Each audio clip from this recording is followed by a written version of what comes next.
pagka nagkakaroon ng mga power failure sa mga circuit ng inyong bahay, ito ang una nyong i-check sa electrical panel board. O, ayan, mapapansin nyo yung isa, 2.208 volts lang. Dapat yan, 220 to 230. So, ang gagawin natin dyan, ay i-reset natin. Sagad mong i-off bago i-on mo. Pero alamin mo muna kung bakit nag-trip.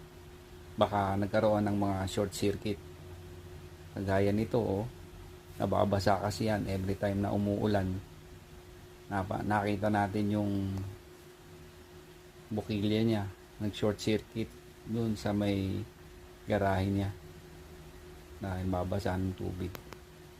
Tapos nagpalit tayo ng dalawang circuit breaker dyan kasi sobrang kalawang na yung firewall nila, dun pumapasok yung tubig papunta dyan na yan,